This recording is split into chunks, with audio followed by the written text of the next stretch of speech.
Hi everyone, thank you for joining us. My name is Casey Vanette. I'm the officer in charge of the patrol branch here at the AbbyPD. And as usual, I'm joined by the Chief Constable, Mike Sear. And we're both here to provide a third quarter community update for all of you. Chief, we're now into the third quarter of 2022, of course. We just came through a very busy summer.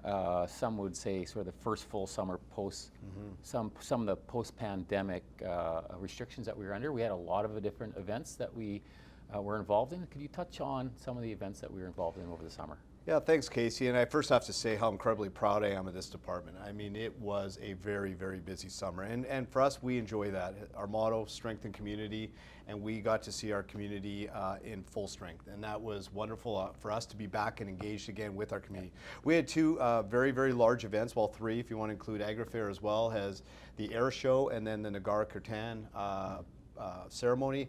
And they were excellent. Large crowds, which was wonderful, but overall, not a lot of significant issues as far as public safety. Right. I know our members were out there in full force, ensuring that everyone was safe, having a good time, and it was really nice to be out there. And being at those events, I know it just meant a lot to everyone else.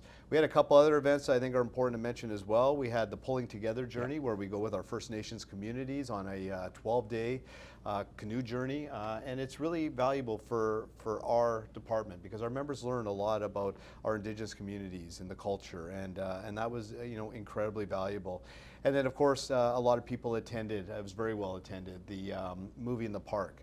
And that was just such a wonderful event, about 2,500 people. We really hope to do it again next year. And again, very valuable for us to just really listen and learn and talk to our community and get to engage again. And it was a wonderful summer. Yeah, it was a great summer. The movie night, when I attended, of course, Constable Mary Boonstra, who does a lot of our dancing and leads community groups in dance, pulled me up to the front, and we had a great time. And I was actually really surprised and thrilled to see how much participation we had from our community. So good event, and I know we'll be doing it again. Well, she didn't have to work too hard to pull you up to the front. So well, that's true. Okay, so switching gears to some public safety issues. Again, 3/4 of the way through the year. Talk to me about property crime, where we're at statistically with property crime, and maybe we'll get into some of the reasons we feel property crime is occurring and some of the things that we're observing from our perspective. yeah, so year to date we're up 3.3% over last year. So really we're not seeing too significant of a difference in our property crime. Our patrol members, our members in the major crime and investigation sections, our plainclothes members are working really hard to use the data that we have to really target our most prolific offenders, and I think it's important we talk about that as well. We have the second lowest property crime rate of all our surrounding jurisdictions. Maple Ridge, I'll throw kudos to them, are slightly lower than us, and they just took that away from us. We were the lowest for many years. So we're working very hard to get that back. But just in perspective of the other jurisdictions, we are quite a bit lower than other jurisdictions. I am concerned that part of that is in regards to not reporting all the property crime. We know that, but it's not just our community, it's other communities where the long waits on e-com and things like that to report. So we've certainly worked hard to give our community more options in order to report. Chatterbox by texting, online reporting, and we've even added somebody at our front counter who can take some of those calls when people are on hold to try to just deflect some of those calls from e-com. So it's very important that we get your calls, we hear about the crime that's occurring, because then we use intelligence-led policing where we can identify trends and patterns, and then really you are able to direct your teams to better fight that crime. Yeah. So we do hear a lot of frustration in the community, particularly as it relates around property crime, the prolific offender. Maybe you can talk about what we see as being some of the root causes and just touch on the issue around prolific offenders and what we may be able to do from a law enforcement perspective. Yeah, I mean, it from managing patrol. I mean, we are all frustrated by a small portion of people who are disproportionately committing a large majority of the crime in our community. We track them, they're chronic offenders, we know who they are. Our frustration is that, we'll often arrest them and then, and the courts are, have various restrictions, but that, they're back again and again re-victimizing our community. So I'm excited to know that the province has commissioned a report from Lepard and Butler that is expected to come out at the end of September. And with that report, we'll be reviewing that very closely and really be advocating for significant changes, because we need to, certainly address those small group of individuals that really are doing the vast majority of the crime in our community. Yeah, and I really believe our citizens deserve some relief from that, Chief. Absolutely. Violent crime, now I know and there's been an uptick, a slight uptick in violent crime, and of course homicides. We've seen an increase in our homicides. Maybe just walk us through violent crime and the homicide. Yeah, once again, year to date, our violent crime rates are actually the same as they were last year. So we haven't seen an increase. We do, again, compared to all our neighboring communities, have the lowest violent crime rate of all our neighboring communities. So that is something we're very proud of and work really hard on. As you said, we are deeply concerned with the uptick we saw this year with homicides. We've had 8 year to date. And to give some perspective, in 2017 we had 10, 2018 we had 8, but then we had several years of 3 or 2. I mean, every homicide is incredibly tragic and has its own story to it. Previously the majority of our homicides were gang related and had a connection to the Lower Mainland gang conflict. This year, none of our homicides have any connection to the gang conflict. Yeah. A lot of kind of street level type incidents, and of course we had the very and the tragic murders of the De Jong family. And I can tell you that is forefront in our conversations with IHIT. I know it's a priority for them. I am kept apprised of that investigation as well as all our investigations, and I have full confidence in them as a unit that they will bring justice to our homicides that we've had in our community. For sure. And one of the biggest public safety topics we hear most often from our community on, of course, Chief, is road safety. Yeah. Traffic. Of course, we keep a close eye on, we do everything we can to the best of our ability to reduce fatalities, but of course they still occur. And of course, a new topic of commercial vehicles that we have decided to target this year. Can you touch on road safety in our community? Yeah, I mean, I can tell you, and you know this as well, you receive a lot of the, messages from our community, and we hear you, that, not just the aggressive driving, the excessive driving. I mean, we have seen a significant increase. Other jurisdictions have all noticed this with impaired driving, alcohol and drug impaired driving, which is deeply concerning to us. As you said, last year we had a year-to-date 5, fatalities on our roads. This year we've had 3. Every week we prioritize traffic enforcement, and I'll let you speak a bit more to that. So that is really key. We've certainly had some challenges like every other department with some staffing. Our traffic section is working understaffed, and they are going over and above, likewise with patrol units.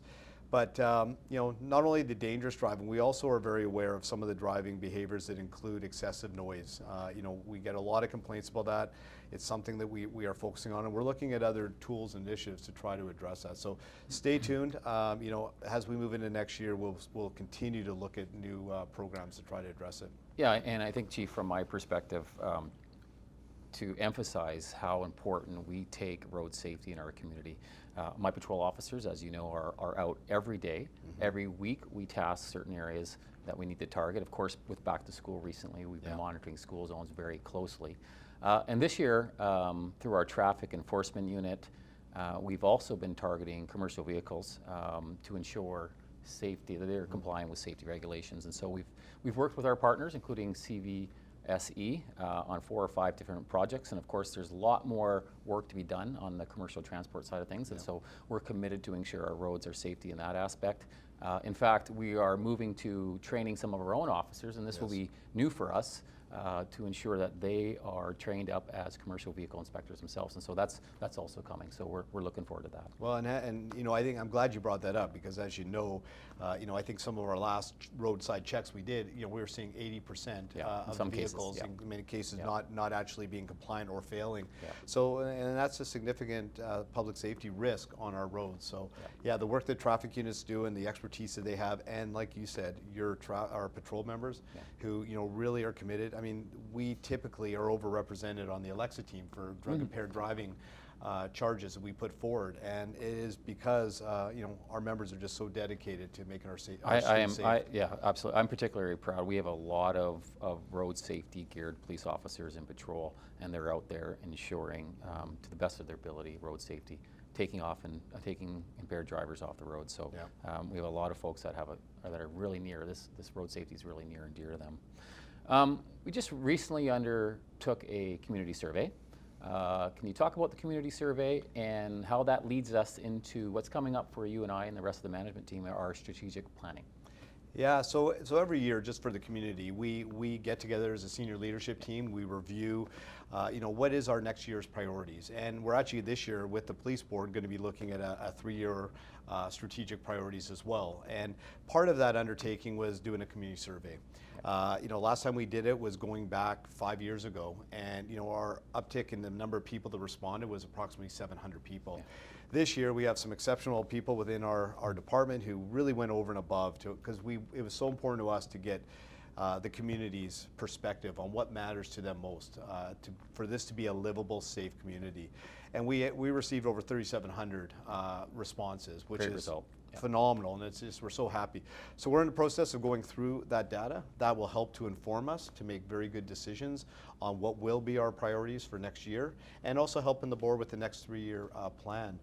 I'm also very excited too that, you know, we're looking at actually doing some reorganization within our department with the new building coming into play.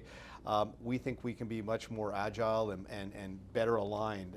So we're very excited that that's proceeding, and yeah, we have a very good senior leadership team that you know, I just need to kind of get out of the way and let them really address the priorities. I am also looking ahead to 2023, and I'm pretty excited about what we're about to undertake. And then finally, of course, an announcement of sorts at the end of this year. Yeah, well, talking about our senior leadership team, you know, well, of course, we have a new deputy who came on board a couple months ago. I'm not sure if that was in our last, but Deputy Chief Constable Jason Burrows, who is in charge of our administration division and brings a wealth of experience, and I'm very excited.